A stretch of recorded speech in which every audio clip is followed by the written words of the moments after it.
Hey everyone, and welcome back to the channel. Today we're diving into a concept that is just begging to be explored. What if the unstoppable rage of the Hulk merged with the chaotic madness of the Joker? And who better to face this terrifying new creation than the ever-witty and powerful She-Hulk? Let's break down this epic showdown. First, let's picture the scene. We've got She-Hulk, Jennifer Walters, standing tall and confident. She's in her iconic green form, but the torn purple t-shirt tells a story of a battle already underway. She cracks her neck, a smirk playing on her lips. It's that classic She-Hulk blend of power and sass. You can almost hear her quippy one-liner, something like, "Looks like the shirt's not the only thing that's torn tonight." It's this personality that makes her so unique. She's not just a brute. She's a brilliant lawyer with a sharp mind, and an even sharper tongue, fully in control of her Hulk persona. Across from her, we have a truly nightmarish figure. Let's call him the Hulk Joker. Imagine the sheer, hulking mass of the Hulk, but twisted by the Joker's insanity. Instead of just green, his skin is a sickly, chalky white with patches of garish green. His hair is that iconic, greasy green, and a horrifying, permanent red grin is carved across his face. He's not just roaring with rage, he's cackling, a sound that mixes pure power with absolute lunacy. He's wearing the tattered remains of a purple suit, maybe a flower still pinned to the lapel, a bizarre final touch. This isn't just mindless anger. It's rage fueled by a desire to see the world burn for the fun of it. So, how does this fight even begin? Let's imagine the Hulk Joker is on a rampage through the city, but it's not the usual smashing you see from the Hulk.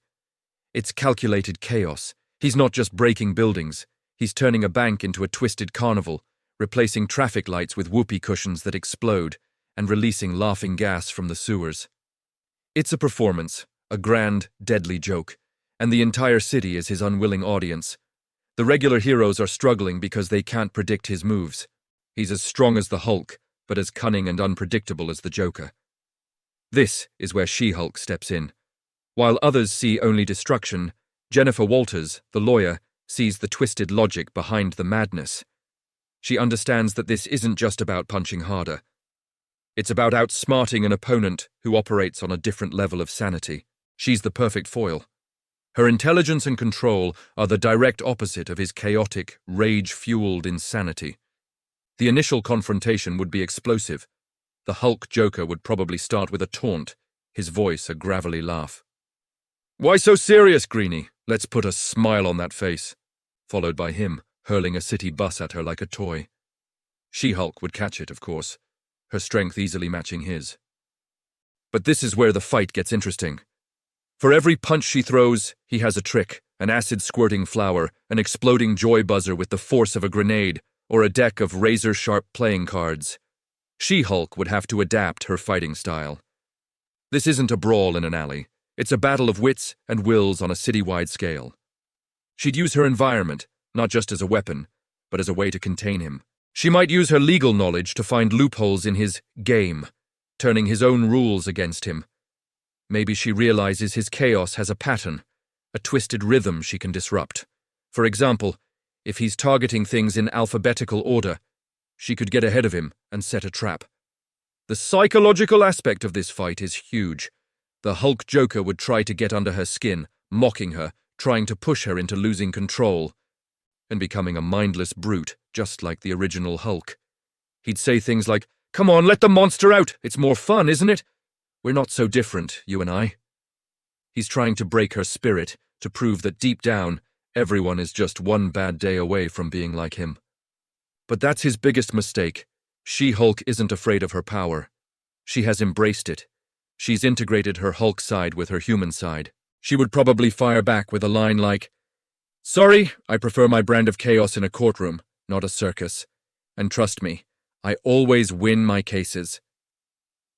Her confidence and self-acceptance would be her greatest weapon against his psychological attacks. She wouldn't be fighting her own nature, she'd be using it. So how does she win? Not by overpowering him, that might be impossible. She wins by outsmarting him. She'd need to lead him into a situation where his strength becomes a disadvantage. Maybe she tricks him into a power plant, where his chaotic energy overloads the system, temporarily shorting out his powers. Or, in a more classic She-Hulk move, she could use her legal prowess. Maybe she finds a way to prove that Ben Joker, or whoever this being is legally insane, forcing a non-lethal takedown and containment. Imagine the final scene. The Hulk Joker, restrained, is served with a court summons by a smiling She-Hulk. It's the ultimate anticlimactic victory that would drive him absolutely madder than he already is. The real core of this story is the contrast between controlled power and chaotic power. She-Hulk represents strength tempered with intelligence, responsibility, and humor. The Hulk Joker represents strength unleashed by madness and nihilism. She's a hero not just because she can punch hard, but because she holds onto her humanity and wit even when she's a 7-foot-tall green giant. He's a villain because he has abandoned all of that for the sake of a joke that only he finds funny. This kind of crossover really highlights what makes each character so compelling. It pushes She-Hulk to her absolute limits, not just physically, but mentally and emotionally. She has to be more than just the strong woman. She has to be the smart woman, the funny woman, the lawyer, all at once. And for the Hulk Joker, it creates a villain that is both physically intimidating and psychologically terrifying, a true force of nature corrupted by insanity. What do you guys think? How would you see this fight playing out? Who do you think would have the ultimate upper hand? Drop your theories and ideas in the comments below. I'd love to read what kind of crazy scenarios you can come up with for this epic showdown. Would Batman need to get involved? Would the Avengers even know how to handle this? The possibilities are endless, and that's what makes these what-if scenarios so much fun to explore. Thanks for watching and letting me geek out about this incredible concept. If you enjoyed this video and want to see more deep dives into comic book what-ifs, make sure to hit that like button and subscribe to the channel so you do not miss the next one. Until then, stay super.